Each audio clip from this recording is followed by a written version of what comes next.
Fala pessoal, Felipe Persigo aqui e no vídeo de hoje eu quero falar com vocês sobre dificuldade da rede, mais conhecida como a mineração dos blocos do blockchain do Bitcoin. E eu quero explicar para vocês o porquê que essa é uma das principais características da tokenomics do Bitcoin e a sua taxa de emissão regular. Então fique ligado até o final desse vídeo para você entender a importância disso para o nosso ecossistema do mundo do Bitcoin e outras criptomoedas. E caso você não seja inscrito aqui no canal, te convido a se inscrever. Diversos conteúdos como esse são postados todas as semanas. E caso você já seja inscrito, já sabe, deixa aquele joinha para que a gente possa continuar aqui para o nosso vídeo.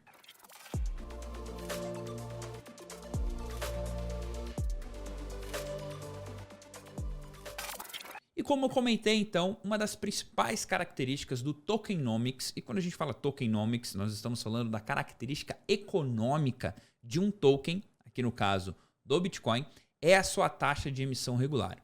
Exatamente.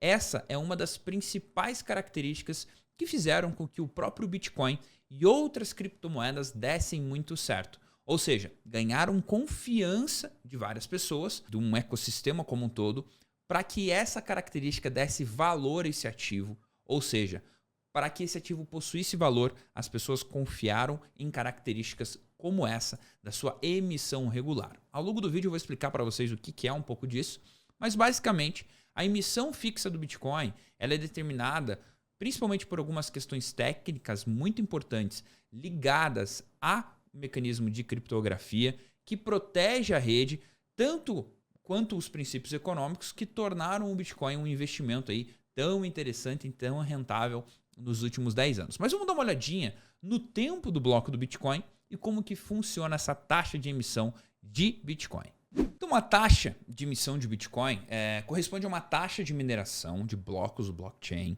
Tá? E se o blockchain ele é uma cadeia de blocos que armazena todas as informações da rede, endereço dos usuários, taxa de transação, quando foi a transação, horário, segundo, minuto, todas as informações de todas as transações do blockchain que já aconteceram e que vão acontecer serão registrados no blockchain. E uma das características mais importantes do blockchain é que ela é imutável. Então, uma vez escrito no blockchain, praticamente impossível que você consiga reverter aquilo que foi escrito há 5, 10 anos atrás. Ou seja, cada bloco, então, de transação guarda essas informações e esses dados e ficam cada vez mais atualizados ali pelo software, certo? Esses blocos que eu comentei de mineração, pessoal, eles possuem uma taxa de emissão fixa. E o que seria isso? O Satoshi Nakamoto, quando programou o software chamado aí Bitcoin, ele determinou que cada bloco de transação ele seria adicionado num intervalo de 10 minutos na rede.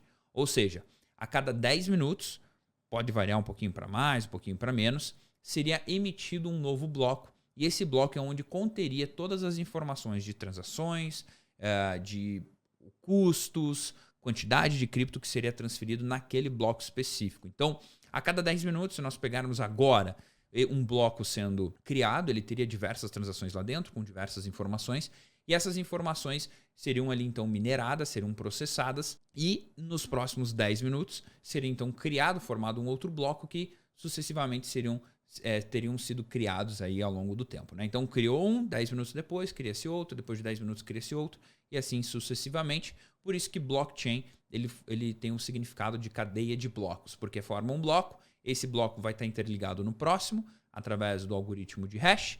Esse hash ele vai sempre estar mencionado no bloco posterior. Esse bloco é minerado, depois gera um código, vai para o próximo e cria-se então essa cadeia de blocos. Mas vamos dar uma olhadinha um pouquinho aí sobre mineração e Proof of Work. Então, pessoal, quando um bloco de transação ele é gerado, ou seja, quando ele se torna parte do blockchain de modo irreversível, um modo que você não consiga reverter, uma certa quantidade de tokens de Bitcoin ela é emitida. E aqui quando eu digo tokens de Bitcoin, entendam-se novos Bitcoins, tá?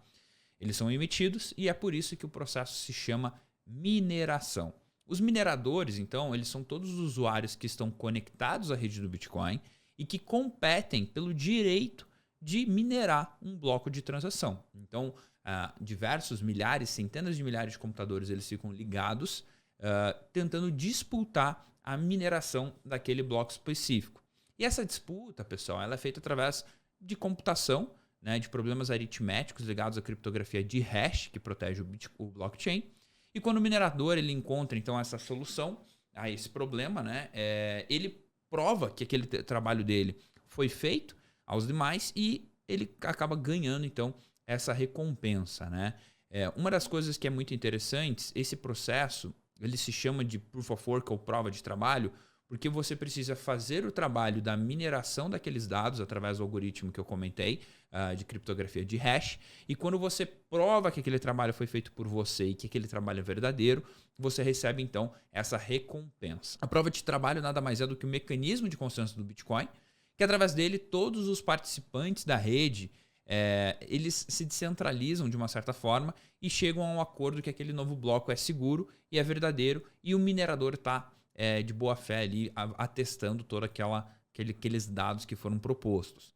Vale lembrar que não é um único minerador que verifica, todos os mineradores eventualmente vão precisar validar aquele bloco para poder ir para o próximo bloco, mas a recompensa fica para o primeiro que minerar aquele bloco. Eu disse tudo isso porque o que nós precisamos entender é, puxa, se existe uma recompensa para que eu minere, então se eu ligar 1 milhão de computadores na rede, eu vou conseguir então sempre estar ganhando? Exatamente é isso que as pessoas se perguntam e faz todo sentido. Tenho mais computadores, consigo chegar antes, chego antes, ganho o prêmio. Exatamente é isso, seria dessa forma se Satoshi Nakamoto não tivesse criado um algoritmo de dificuldade de minerar um bloco. E eu vou explicar isso para vocês agora, qual é a importância desse algoritmo e como que isso mantém a nossa rede extremamente saudável, principalmente quando a gente volta a pensar na emissão regular dos tokens de Bitcoin.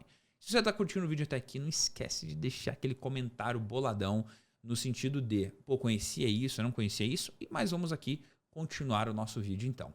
Então, pessoal, quando a rede ela chega ali num consenso e aquele bloco ele é de certa forma autenticado, as suas últimas movimentações, esses dados eles se tornam irreversíveis dentro da rede do Bitcoin, certo? Dentro do próprio blockchain. E depois disso, um novo desafio ele é proposto, ele é sugerido pelo algoritmo, e aí, então, recomeça toda aquela questão no próximo bloco, como eu havia comentado. Esse algoritmo, pessoal, que o Bitcoin ele utiliza, ele se chama SHA-256. Então, você vai ver muitas pessoas chamando isso de SHA-256. SHA-256 parece até um nome de um chá, né? Que você toma, mas não SHA-256. Basicamente, é um conjunto de operações de hash extremamente sofisticadas e foi inventada por uma agência chamada Agência de Segurança Nacional dos Estados Unidos. Exatamente. O blockchain, como eu já comentei em diversos vídeos, ele não é uma tecnologia única, ele é um conjunto de tecnologias e esse conjunto de tecnologias permite com que o blockchain funcione com maestria e uma das tecnologias que ele utiliza é o algoritmo criado pela Agência Nacional de Segurança dos Estados Unidos, o SHA-256. Disse tudo isso por quê? A dificuldade desses desafios, pessoal, gerados então pelo algoritmo, ele varia. Como que ele varia? Dependendo de alguns fatores, ele pode ser um problema menos complexo ou mais complexo. Isso vai depender ali da dificuldade da mineração do bloco, que é o que eu queria comentar com vocês. A dificuldade de mineração do bloco, pessoal, nada mais é conhecido do que a dificuldade da rede. E o que é isso? É um fator que ele é definido automaticamente pelo algoritmo do Bitcoin. Então ele varia em função do poder computacional da rede. Por isso que eu comentei lá atrás, pô, se eu ligar 1000 Bitcoins, ou melhor, 1000 máquinas para minerar Bitcoin, eu vou ter mais poder computacional? Sim, você vai ter mais poder computacional. Mas ele vai levar em consideração todo o poder computacional da rede para que ele possa, então, determinar essa dificuldade. Eu sei que é um pouco difícil de entender isso. Puxa, mas é computador ligado? Mas deixa eu te simplificar, tá? Quanto maior o poder computacional, tá, total dos mineradores, maiores são as chances, então, do desafio ser resolvido mais rápido. E isso é uma relação direta. Como assim? Quanto mais poder computacional, mais rápido um bloco pode ser resolvido, gerado e autenticado. Então, mais rápido a recompensa ela chega na mão de quem resolveu. Isso significa que se a gente deixasse sem controle nenhum a taxa da emissão dos blocos, rapidamente todos os bitcoins já teriam sido minerados. Por quê? Antigamente, quando você minerava um Bitcoin, você minerava com o seu processador da sua casa, certo? Com o seu computador. Só que como muitas pessoas começaram a entrar e querer minerar Bitcoins, até porque a recompensa, pessoal, de um bloco minerado, lá no início era 50 Bitcoins. Depois de 4 anos foi para 25, 12,5, 6,75 e assim sucessivamente, que é o chamado halving, tá? Tenho até um vídeo no canal caso você queira entender um pouco mais sobre isso. Então, caso a gente não tivesse essa emissão controlada, nos primeiros 1, 2, 3 anos do Bitcoin, todos os Bitcoins já teriam sido emitidos. E aí perderia até um pouco a atratividade do criptoativo. Mas como ele precisa preservar essa taxa de dificuldade, até porque a cada 4 anos ou 610 mil blocos acontece então o chamado halving, ele precisou criar um algoritmo que controlasse a dificuldade da rede, que é o que eu quero explicar para vocês aqui. Então, falando do controle à dificuldade da rede, em termos econômicos, isso traria vários problemas. Por quê?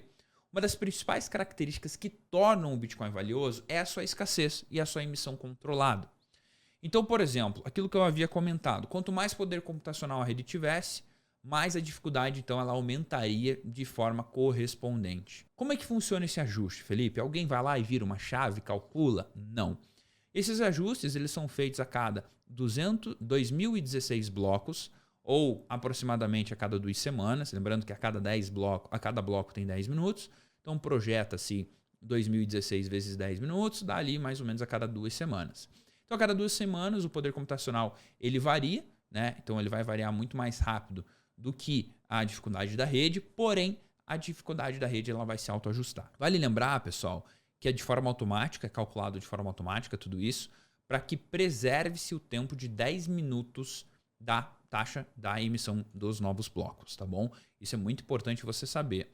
Uma das coisas muito interessantes foi quando a China proibiu a mineração de Bitcoin lá, né? Então, todos os mineradores, boa parte dos mineradores ficava lá, a taxa computacional da rede, né? O poder computacional da rede despencou, e isso fez com que muito tempo ficasse ali, alguns dias, ficasse a rede meio travada. Por quê? Porque a força computacional caiu, mas a dificuldade da rede ainda não tinha sido ajustada. E quando ela foi ajustada, aí sim a gente teve o maior ajuste da rede do Bitcoin em toda a existência dele, né? E aí, depois que se autoajustou, a quantidade de máquinas que existiam, elas conseguiram então minerar, tirando aquelas transações que estavam no mempool ali lentas. Então, o algoritmo próprio ele se autoajusta. Isso é muito bacana. E trazendo isso um pouco como um indicador econômico, né, um indicador de mercado, a gente visualiza que quanto maior o poder computacional da rede, mais saudável ela está. Por quê? Porque isso aumenta a descentralização do ecossistema, nos mostrando que quanto mais poder computacional existe na rede, mais pessoas estão ligando suas máquinas para ajudar a sustentar a rede. E cada computador ligado, pessoal, na rede do Bitcoin, ajudando a minerar, ele possui uma cópia do blockchain lá dentro. Então, por mais que todos os computadores do mundo e apenas um ficasse ligado ou tivesse a cópia do blockchain, já seria o suficiente para recomeçar a partir daquela última cópia, né? Lembrando que a cada bloco minerado, a cópia fica salva, fica sempre atualizado no computador dos mineradores. Se você não sabia nada sobre esse indicador, comenta aqui. Pô, gostei demais, traz mais conteúdos assim. E caso você não tenha curtido, deixa o like do mesmo jeito, mas faz alguma coisa. Pessoal, até o próximo vídeo, e caso você queira assistir um próximo vídeo, clica num dos cards que vai aparecer aqui no cantinho da tela para que a gente se veja lá no outro vídeo.